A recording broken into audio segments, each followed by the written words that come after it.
महिला आरक्षणाच्या आता शांत बसणार आहे की मी जोरात बोलायला लागेल। महिला आरक्षणाच्या विषयावर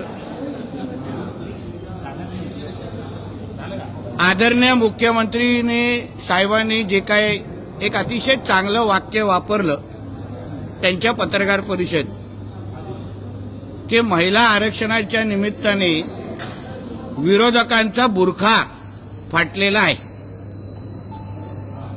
म्हणजे त्यांचे महाराष्ट्राचे खासदार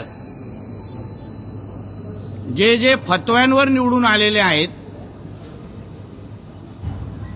ज्यांचे पाकिस्तानवरून त्यांचे अब्बा बसून महिला आरक्षण कसं रद्द होईल, कसा विरोध होईल, त्या दृष्टिकोनातून सातत्याने मार्गदर्शन करतात। आपण वारंवार पाहिलेलं आहे की पाकिस्तान आणि काँग्रेसची भूमिका एकच असते आणि ज्या पाकिस्तान, इस्लामाबाद, बांगलादेशमध्ये शरिया कानून लागू आहे त्या शरिया कानूनमध्ये, कायद्यामध्ये महिलांना दिलेलं महत्त्व हे विरोधकांच्या मानसिकतेचं खरं चित्र आहे। मुळात ज्यांनी ह्यांच्या निवडणुकींसाठी जिंकण्यासाठी फतवे काढले त्या मुल्ला मौलवींना कधीच महिलांना आरक्षण मिळावं असं कधीच आवडणार नाही। कारण का थोडा शरिया कानूनचा आपण अभ्यास केला तर महिलांना मिळालेले अधिकार ह्याचीच भूमिका आणि आता घेतलेल्या विरोधकांची भूमिका त्याच्यामध्ये साम्य आहे। आणि म्हणून यांनी कितीही आपल्या पाकिस्तानमध्ये बसलेल्या अब्बांना खुश करण्याचा प्रयत्न केला महिला आरक्षणाला विरोध करून, तरीही एनडीए आणि आमच्या पंतप्रधान नरेंद्र मोदी साहेबांच्या नेतृत्वात असलेलं आमचं केंद्र सरकार हे आमच्या माता भगिनींना निश्चित पद्धतीने महिला आरक्षणाचं विधेयक आणून न्याय देतील, अधिकार देतील।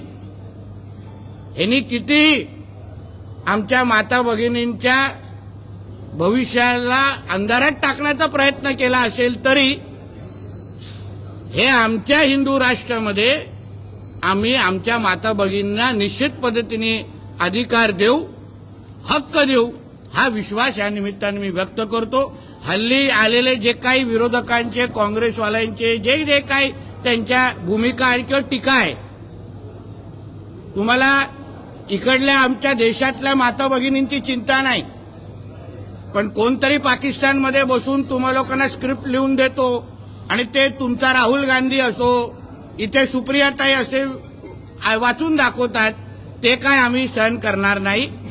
यासाठी जी लढाई रस्त्यावरची लढायची आहे ती निश्चित पद्धतीने काल जसं मुंबईतला एक विराट मोर्चा निघाला त्याच पद्धतीने महाराष्ट्राच्या सगळ्या माता भगिनींसाठी आम्ही त्यांचे भाऊ म्हणून निश्चित पद्धतीने उभे राहू आणि त्यांना ताकद देऊ।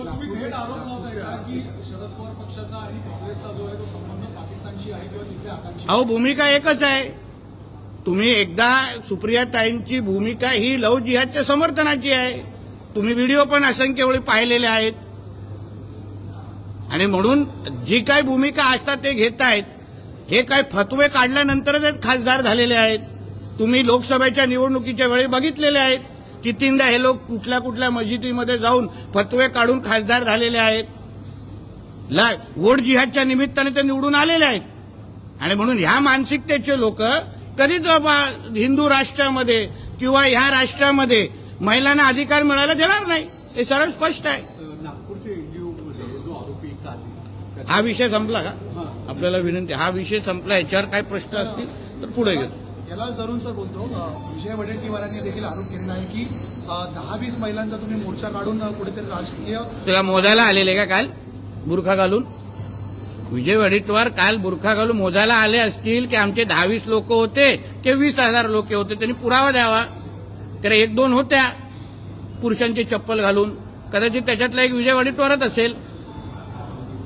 शाहीन बाग मध्ये जो आरोपी आहे त्याचं कनेक्शन आहे ते काचेशी असं म्हटलं जातं. नागपूरची जी एकजूट आहे पूर्ण छळवात अहो हे जेवढे अतिरेकी आहेत ते सगळे हिरवेच आहेत, हिरव्या रंगाचेच असतात. दुसरा कुठला रंग दिसलेला आहे का? मग कॉर्पोरेट जिहाद पासून अतिरेकी पासून कोणाचाही रंग बघितला तो हिरव्यावरच थांबतो.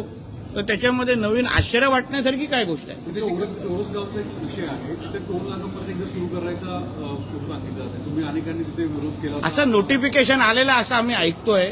त्याच्याबद्दल आपण अभ्यास करू आणि जे लोकभावना आहे त्याचा आदर करून आम्ही भूमिका घेऊ. त्याच्यात काय विषय आहेत ते नाही. उद्धव ठाकरे यांनी या सगळ्या संदर्भात हा?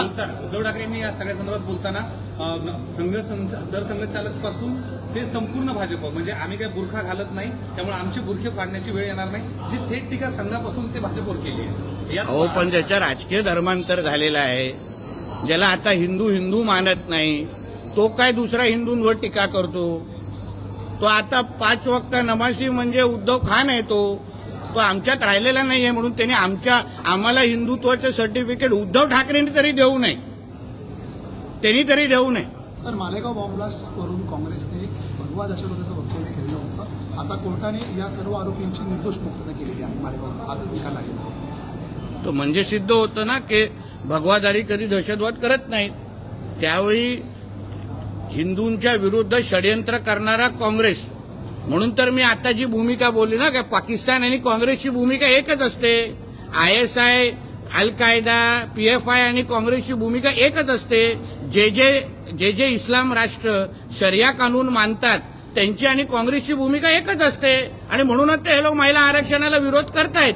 कारण का त्यांच्या कधीतरी आपण कुराण उघडून पाहिलं तर तिथे कळेल महिलांना किती महत्व, काय महत्व आहे. मग त्याच्यावरून कळेल काँग्रेस आणि जे त्यांचे इंडिया अलायन्सचे साथीदार आहेत ते या महिला आरक्षणाला काय विरोध करतायत. हे सगळं शरिया कानूनातूनच कळतं, ज्याचे हे लोक मानकरी आहेत. नाशिकनंतर पुण्यामध्ये देखील एका मल्टीनॅशनल कंपनीमध्ये तिथली विश्रांती कक्ष आहे त्याचा वापर एका धार्मिक उद्देशाने आता हे कॉर्पोरेट जिहादच्या निमित्ताने असंख्य जागी जिथे जिथे ह्या गोष्टी होत आहेत, आम्हाला एक समाधान वाटतंय की त्या कॉर्पोरेटमध्ये होणारा जो जिहाद आहे त्या संबंधित आता माता भगिनी असो किंवा जे पीडित ते बाहेर येऊन बोलायला लागलेले आहे. हाच तर आमच्या हिंदुत्ववादी सरकारचं खरं यश आहे. आमच्या मुख्यमंत्र्यांवर असलेला विश्वास आहे. बोलल्यावर आम्हाला न्याय भेटतो. ही जी भूमिका, हा जो विश्वास आमच्या त्या कॉर्पोरेट कंपनीमध्ये पीडित लोकांचा आहे ना, तोच आमचं खरं यश आहे. त्यांनी अजून येऊन बाहेर बोलावं. मी तर हेही पुढे बोलतो. जसं आता शाळेमध्ये स्कूल्समध्ये हिजाब घालू की नाही, बुरखा घालू की नाही हा प्रश्नचिन्ह आहे, तसंच कॉर्पोरेट कंपन्यांमध्ये हिजाबला परवानगी देऊ की नाही, बुरखाला परवानगी देऊ की नाही, ह्याच्या बाबतीमध्ये पण भूमिका घेतली पाहिजे. कारण का नेमकं आपण हिजाब घालायला देतो, बुरखा घालायला देतो, त्याच्यामुळे बाकीच्या लोकांना पण बुरखा घालण्याची जे काही जबरदस्ती चालू आहे ना ते त्या निमित्ताने बंद करावं. नाहीतर आम्ही आता लेन्स कार्ड सारख्या कंपनीमध्ये टिकायला परवानगी नाहीये, मग बुरखाला काय तिथे, मग बुरखाला पण बॅन करा सगळीकडे. कॉर्पोरेट कंपनीमध्ये बुरखा घालू नये ही अशी भूमिका घेण्याची वेळ आलेली आहे. सर, काल नाशिक नंतर पुण्यात देखील काही मल्टीनॅशनल कंपनीजमध्ये प्रयत्न झाला की उद्धव ठाकरे परत एकदा उमेदवार असतील असं सांगितलं हा? जातं. उद्धव ठाकरे हे विधान परिषदेसाठी परत एकदा इच्छुक आहेत. तो लाचारच माणूस आहे. यामुळे उद्या तुझ्या गावाच्या सरपंच पदासाठी पण उद्धव ठाकरे इच्छुक होईल. तो लाचारच आहे. त्याच्यामध्ये नवीन काय आहे? अहो तुम्हाला माहिती असेल तेव्हा त्यांचं सरकार पडलं तेव्हा ह्याच लाचारांनी सांगितलेलं ना की मी विधान परिषदेचं पण राजीनामा. कुठे गेला राजीनामा? आता नाक घसटत सगळीकडे फिरेल. आमच्या फडणवीस साहेबांना लपून फोन करणार, बाकीच्या लोकांना कुठेही फिरेल. आता तो कुठेही फिरेल. म्हणजे उद्या विधान परिषदेनंतर आता सरपंच पद येतात, आता ग्रामपंचायती निवडणुका, तिथे पण उद्धव ठाकरे इच्छुक. हिंदी में बताइए कि आज देखिए, महिला आरक्षण के बारे में जो कोई इंडिया अलायंस और कांग्रेस की भूमिका है, जैसे हमारे आदरणीय मुख्यमंत्री जी ने कहा कि महिला रिजर्वेशन के बारे में इनका बुरखा फट गया है, वो बहुत सही जवाब है. क्योंकि ये जिनके फतवे के निकालने के वजह से इनके जो सांसद चुन के आए हैं, इनको लोकसभा के वक्त फतवा इनके लिए निकला तभी जाके सांसद बन के चुन के आए हैं वोट जिहाद के नाम पे. वो इनके पाकिस्तान में बैठे हुए अब्बा जिनके इस्लामिक देशों में शरिया कानून लागू है, वो इनको कभी हमारे हिंदू राष्ट्र के महिलाओं को कभी भी आरक्षण मिलने देंगे नहीं, क्योंकि ये शरिया कानून मानने वाले लोग हैं। जो इस्लामिक राष्ट्र में शरिया कानून माना जाता है, और वो शरिया कानून का थोड़ा आपने स्टडी किया तो उसमें महिलाओं को क्या दर्जा दिया है, क्या स्टेटस दिया है, उससे मालूम पड़ेगा कि कांग्रेस और इंडिया अलायंस की भूमिका और पाकिस्तान की भूमिका में कुछ फर्क नहीं है। और इसके वजह से इन्होंने जो ली हुई भूमिका है वो पाकिस्तान में बैठे हुए अब्बा को खुश करने के लिए है, मगर हम हमारे देश के सभी बहनों को विश्वास दिलाना चाहते हैं कि हमारे नरेंद्र मोदी जी की सरकार, एनडीए की सरकार, ये आने वाले वक्त ताकत से और ज्यादा ताकत से ये महिला रिजर्वेशन बिल लेके आएंगे और सभी हमारे माता बहनों को हम उनका हक दिला के रहेंगे। नासिक के बाद जिस तरीके से पुणे में भी कॉरपोरेट कल्चर में ऐसा देखा गया है कि स्पेस को वहाँ पर स्पेशल एक धर्म के लिए वहाँ पर नमाज तो फिर महाआरती के लिए भी जगह दे दो ना हमको। हम भी भगवान को मानने वाले हैं। आपको एक ही धर्मों को के लिए कॉरपोरेट सेक्टर में बढ़ावा दे ऐसा उनके बायलॉज में लिखा है क्या? जैसे आप टीका अलाउ करते नहीं है, रुद्राक्ष अलाउ करते नहीं है, वैसे हिजाब और बुर्का क्यों अलाउ होता है कॉर्पोरेट सेक्टर में? वो भी बैन हो जाना चाहिए। एक धर्म, अगर बहुत सारे लोग टेप रिकॉर्डर चलाते हैं, सर्वधर्म समभाव, भाईचारा, गंगा जमुना तहजीब, फिर गंगा जमुना तहजीब कॉर्पोरेट सेक्टर में नहीं है क्या? फिर सिर्फ बुर्का डालने के लिए क्यों परवानगी है? वहां पे टीका क्यों अलाउ नहीं है? इसलिए जैसे स्कूल और कॉलेज में हिजाब और बुर्का का परमिशन मिलना चाहिए कि नहीं, वो एक भूमिका है, वैसे कॉर्पोरेट सेक्टर ने भी हिजाब और बुर्का को बैन करना चाहिए, ऐसी सबकी भूमिका आ रही है।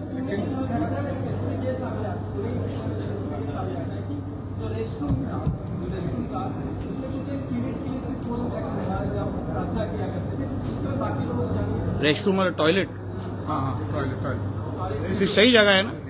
रेस्टरूम में सोने के आराम। हाँ, आराम आराम, ये रेस्टरूम बोलतो यार। रेस्टरूम म्हणजे माझ्या भाषेत बाथरूम असतं। विश्रांति हाँ, विश्रांति। तो इस तरीके का भेदभाव आप कॉर्पोरेट सेक्टर, एजुकेशन सेक्टर में कैसे करते हैं? सर्वधर्म समभाव है ना, इसलिए तो मैंने बोला ना, एक धर्म को जो नियम है वो सभी धर्मों को लगना चाहिए। अगर हमको माँ आरती और हिंदुओं को सब जगह का अगर परमिशन नहीं, उनको बोला जाए कि मंदिर में करो, घर में करो, तो फिर इनको फिर बाकी मुस्लिम धर्म के लोगों को कैसा परमिशन मिलता है? सर्वधर्म समभाव होना चाहिए, वरना मान जाओ कि बाबा ये हिंदू राष्ट्र है, खत्म। लेंस कार्ड वो शायद राहुल गांधी का नाम लेना होगा, प्रधानमंत्री जी का गलती से नाम निकल गया। कि हमारे देश में एक ही आतंकवादी है, उसका नाम है राहुल गांधी, जो पूरा पाकिस्तान की भाषा बोलता है। अरे बाबा काय रे, जरा शेवट करा, मला जायचं। लेंस कार्ड को लेकर मंत्री साहेब थांबलेत। लेंस कार्ड को लेकर के किस अर्थ नहीं। तरीके से इस विवाद अलावा रोक लगाई है, लेकिन हिजाब को रोक नहीं लगाई है। लेंस कार्ड के इस गाइडलाइंस को आप किस तरह से अभी लेंस कार्ड को कितने दूसरों को आंखों का इलाज, वो लोग दूसरों को आंखें का इलाज करते हैं। कंपनी चलाने वालों को अगर आपने खुद की आंख की चिंता नहीं होगी तो इस तरीके के फतवे निकालने चाहिए। फिर उनके भी आंखों के बारे में हमको चिंता करनी पड़ेगी, लेंस कार्ड चलाने वालों की। फिर वो भी कैसा लेंस लगाते हम लोग देखते। थँक्यू। चल शेवट खालती बसलाय म्हणून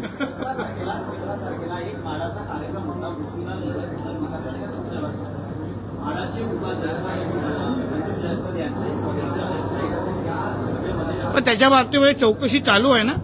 चौकशी बाबतीत बघा, एक लक्षात घ्या, आदरणीय मुख्यमंत्री साहेबांची जी भूमिका आहे ती आमच्या सगळ्यांची आहे।